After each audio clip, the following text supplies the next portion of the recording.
Good morning. It is Saturday and it is overcast and cool right now. It's super lovely. I know it's supposed to get hot this weekend, but right now I'm wearing a jacket and I've got the dog. In an hour and 45 minutes, the home inspection will begin. And honestly, I'm more nervous for this than I have been for people to come check out the house, because I guess I just have this funny feeling that something will come out in the home inspection with it where they'll be like, oh, well, you didn't disclose blah, blah, blah. There's nothing that I'm aware of, but now that we're started into the escrow process, I really hope this all just works out. Not that I want to move, I don't want to move, but if it's time, then it's time. It's a nice morning. I didn't set an alarm, and as a result, I woke up at 5:17. When I set an alarm and wake up at 5, I'm groggy. On Saturday, wake up at 5:17, no problem. And this was after I was working at the computer last night, and Winnie was just on the floor next to me being adorable. So I lied down on the floor with her and I was like playing with her and cuddling with her. I fell asleep. I just went out, and then about 12:30, I guess I got up and went into bed.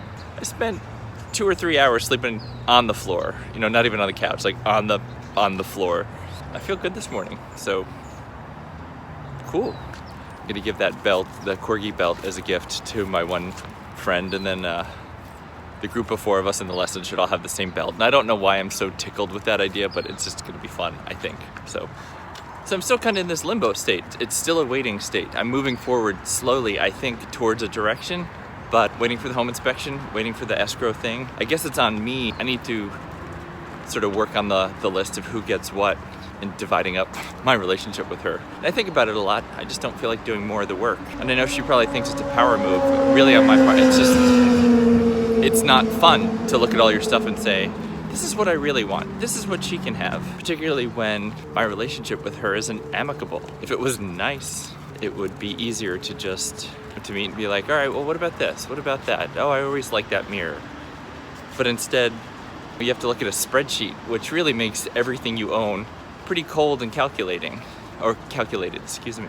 The plates, the cups, the coffee maker. So all these things that you've used for years together as a couple, all of a sudden just becomes an item on a spreadsheet with a dollar value. And for someone like me who's sentimental, that's harder. She doesn't seem to be so sentimental, so she can just be like, well, this is a high dollar value set of plates, so I want this. And that feels weird, but we've covered that. I feel okay. I have a little bit of stress, and I'm not exactly sure.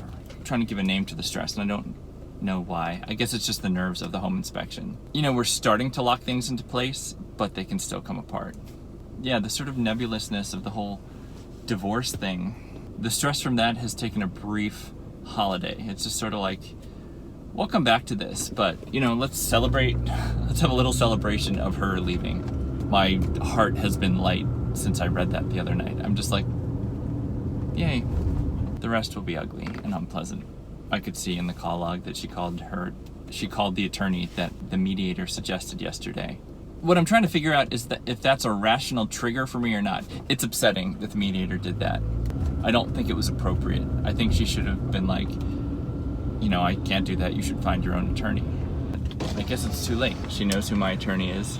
I understand the mediator's intent. Her intent was save me, basically, from the risk of having my wife go to a really super aggressive attorney who would make this thing super ugly. So she tried to find somebody like my guy who would be reasonable and help settle, because her goal is to settle. I get it. I still don't like it. And maybe that's emotion. Maybe there's wisdom in what she did. But I want to hear from my attorney that there's wisdom in what she did, and not that it was my wife getting another little win. Like when somebody just lets her out of the parking garage, when she needs an attorney and somebody's just like, oh, here's a good one. I was really stressed about finding an attorney, finding someone good. Like the whole process for me was really hard, and she just has one delivered to her on a platter.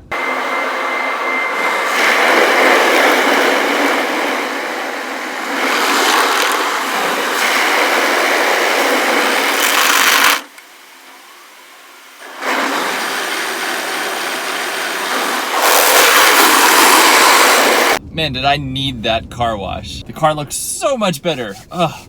It's like cooking frogs, right? You put them in a pot of cool water and gradually raise the heat until they're cooking and don't know to jump out. It was sort of like the car. It was like sort of bad, but I didn't know how bad until, whoa. Relationships go that way sometimes too, where, they're fine and particularly if if you're a tolerant person or an accommodating person or a person that believes in love, you can work with things and you can be amenable and you can make anything possible. I did that in my previous relationship, and I feel like I guess in some ways I did that in my marriage too, but I believe that's what you do. You work to make something work. Nothing is easy all of the time. I'm not afraid of doing work.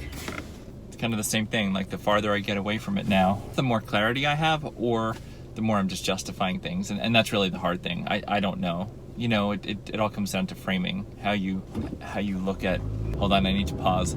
There's a green Volkswagen Vanagon coming. You'll see it pass right to my left.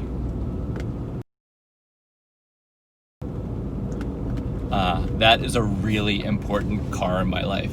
Growing up, my uncle Tor, who I idolize, he had one, and whenever he'd come over to visit, it was exactly that. It was that color green. We would play in it. We would pop the pop top, and it was a camper. It was just the coolest thing, and I honestly think that green has really influenced my aesthetic going through life. When I was in grad school, I used the Volkswagen Beetle green to paint things, and I think it was a connection to that childhood love of that car, that Volkswagen Westfalia Vanagon. I love it. So, and like on the East Coast, because things rust and die, you wouldn't see them very often. But since moving to San Diego, every once in a while I'll see one, and I get that little throwback in my heart where it reminds me of him, and it just makes me happy. It's a connection to family that for me is nothing but joy. I need to send him a message and check on him. I like that guy. He was my dad's brother, or he is my dad's brother. But whereas my dad was very quick to become an old man, like in his 50s, my dad was just, everything always hurt, and he complained, and this and that, and everything was going wrong, and definitely a bit of a hypochondriac. Whereas that was my dad, his brother has this like joie de vivre.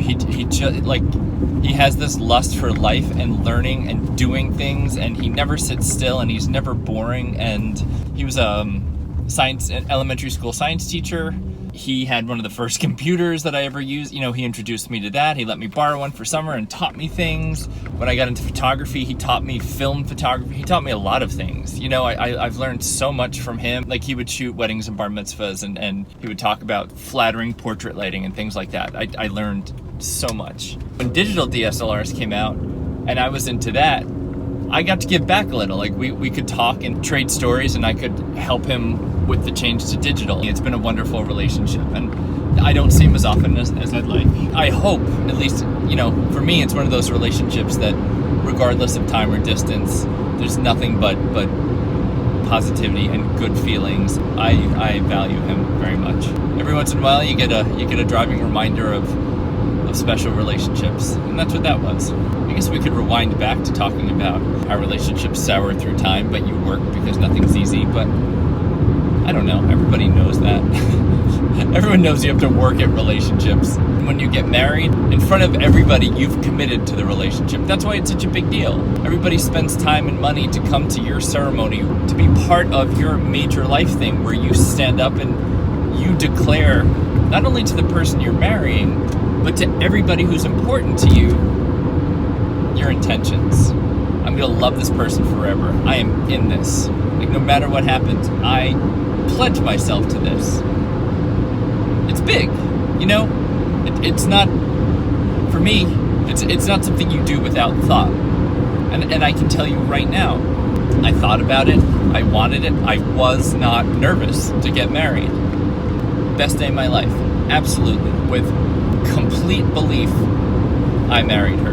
The belief that we would do life together, that we were so good together, undoubtedly. Yes, that's where it gets hard, because that's what I brought to the table, and that's what I thought she brought to the table. And I think that's why the breakup is so terribly challenging, because it points out the difference.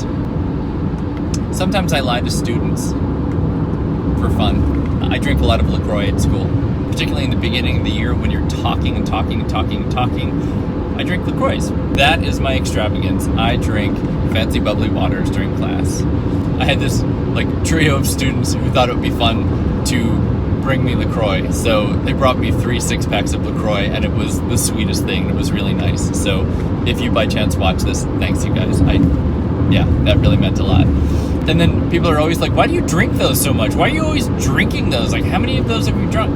So finally the other day I was like, I'm from the LaCroix family, so I get as many as I want for free. And they're like, wait, what? I do eventually tell them, no, like, you know my last name. My last name is not LaCroix, but, yeah. Or I'll say something like, my name was, my maiden name was LaCroix. And they'll be like, oh. And then, yeah.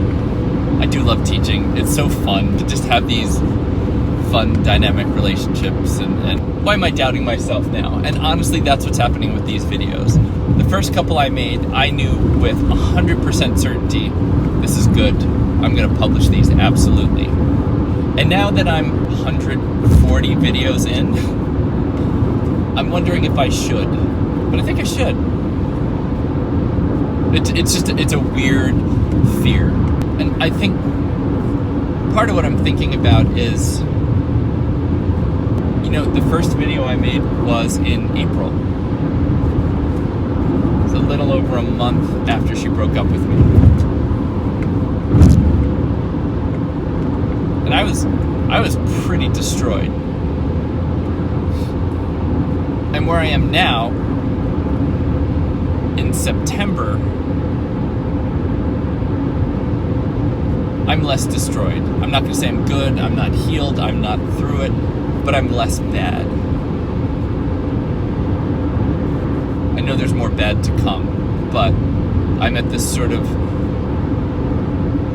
I'm at a lull. Let's say that. I'm in a lull between the bads.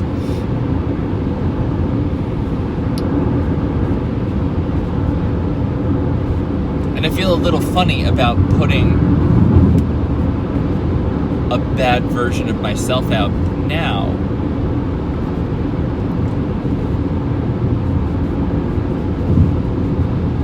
Mostly just for the people that know me. The people that know me now, like the immediate people that know me. Will they view me differently now based on who I was then? Like, it's a weird time thing. I mean, so all of April, May, June, July, August. So it's been 5 months since I started making videos. So do you think people will draw that distinction? If people I know watch the videos, I mean, they know me now.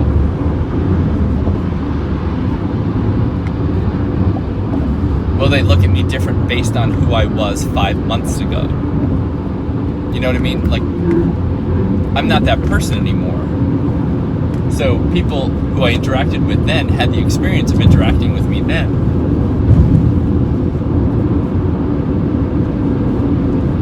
I think it's a really interesting experiment. I think ultimately I will publish these because I want to see what happens.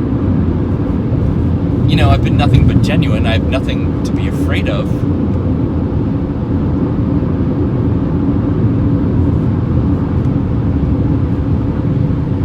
And, the number of immediate people that know me, like, I don't know a lot of people. So the number of immediate people versus a more potential global audience that might be interested or comforted by, or, the experience of something like this. Do I believe that the benefit of that is greater than the potential first-person weirdness? And I kind of do. I think I need to edit more than one. I think I need to go through the first few, maybe the first week, and finalize them and look at that as like a mini body of work and think, can I with confidence post these?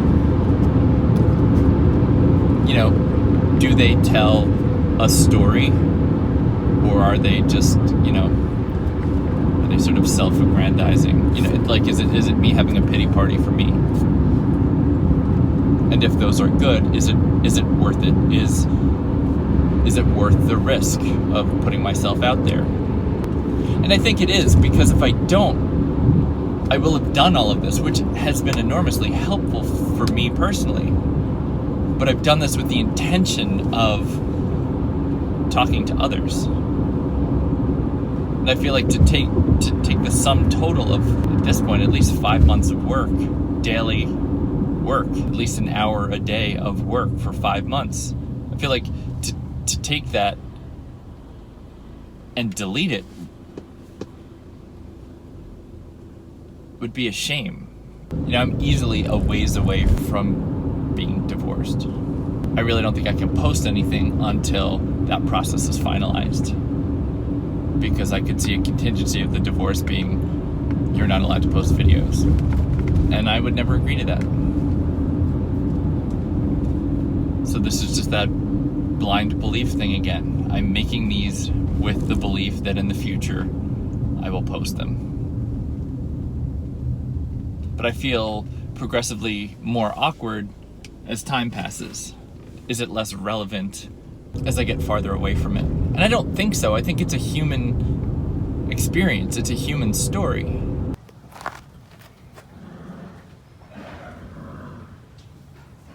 Is there something you want? Oh, is it this? Are we friends now? Oh, hello. Hi.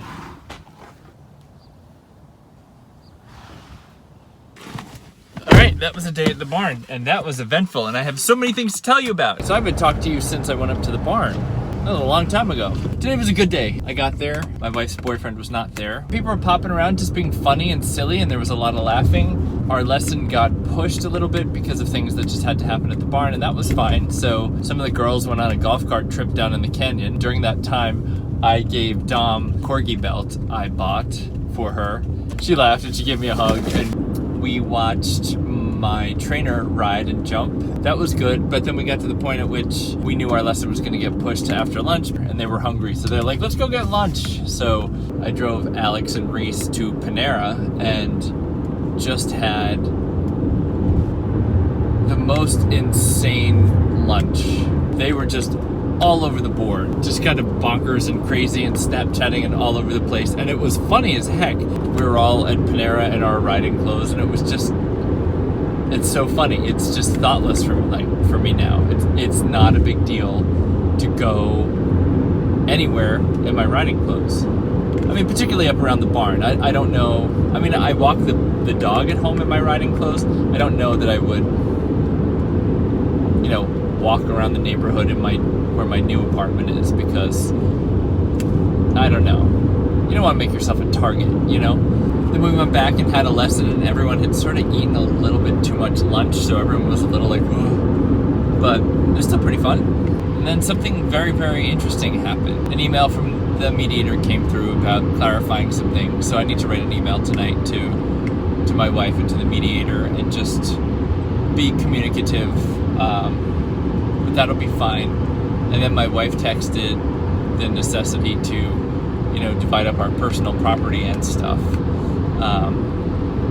And I'll start that process going, particularly now that the condo might be selling. It would be cool to just start to move stuff out to my new place. I don't know when it's a lock. You know, we've opened escrow, but like, when is it definitely gonna happen? When can I start to move my stuff out? To the best of my knowledge right now, doesn't know I just used her name. To the best of my knowledge right now, my wife doesn't know I have an apartment. She doesn't know my new address. She doesn't know anything. I really like that. I mean, basically right now, I don't know where she is. I know vaguely where she is based on what I've heard from some people, but I don't know where she is. I can't go to where she is. Whereas if she wanted to find me, she would go to the condo. Like, she could easily find me. So the idea of having an apartment where I can't necessarily be found by her, and particularly where I can bring the dog, and the dog and I can be and not be found by her, is very, very comforting. You know, I'm sure she could talk to, actually very few people know. That's interesting. Her text to me was quite friendly. It's like she's just trying different tactics. this will come out months after this is all over, but when she's nice to me, it works. It softens me still. Even now, when she's kind of nice to me in a text, it makes me want to be more giving. Because I'm that level of one of many things. I'm that level of sucker. I'm that level of romantic. I'm that level of in love with her. I'm vulnerable to her kindness, and that's so tragically sad to say. Because up until the day she broke up with me, I would still get butterflies when I saw her. I would still get excited by seeing her across the room. Every time. 7 years of that. That is amazing. That is what people dream about. To not have the honeymoon phase end. So let me tell you about this girl I kind of like at the barn.